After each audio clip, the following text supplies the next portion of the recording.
Bharatiya Janata party के कुकर्म तो दिल्ली की जनता जानती है और भारतीय जनता पार्टी अपने कुकर्मों की वजह से हार के डर से घबराई है, हम समझते हैं। चुनाव आयोग बीजेपी से क्यों घबरा गया? चुनाव आयोग केंद्र सरकार के झुकाव में क्यों आ गया? देश के संविधान ने चुनाव आयोग को ये जिम्मेदारी दी है और पूरी पावर्स दी हैं कि वो किसी भी सरकार के आगे झुकेगा नहीं, निष्पक्ष चुनाव कराएगा, समय पर चुनाव कराएगा।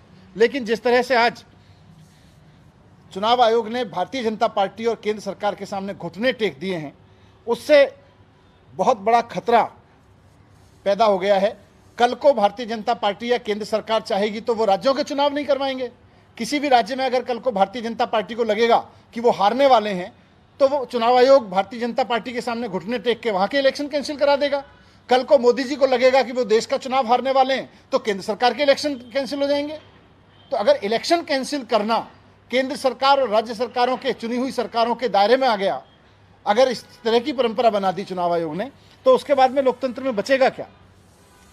बुलाई हुई प्रेस कॉन्फ्रेंस को जिस तरह से आज नकारा गया, चुनाव आयोग ने अपने पूरे शेड्यूल को जिस तरह से टाला केंद्र सरकार के दबाव में, देश के इतिहास में आज तक नहीं हुआ, पहली बार हुआ है।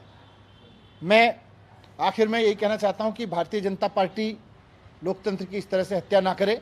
चुनाव आयोग अपने दायित्व को समझे। संविधान ने, बाबा साहब ने, देश की उम्मीदों ने, आज़ादी के इतने सारे जान देने वाले लोगों ने आज़ाद देश कराया और फिर संविधान बना तो इसलिए ताकि संविधान के हिसाब से देश चलेगा, और संविधान ने चुनाव आयोग को ताकत दी तो इसलिए ताकि संविधान के हिसाब से चुनाव कराएगा। मैं चुनाव आयोग को भी कहना चाहता हूं कि संविधान के रक्षा के लिए, लोकतंत्र की रक्षा के लिए अपने निर्णय को, अपने कर्तव्य को ठीक से निभाएं।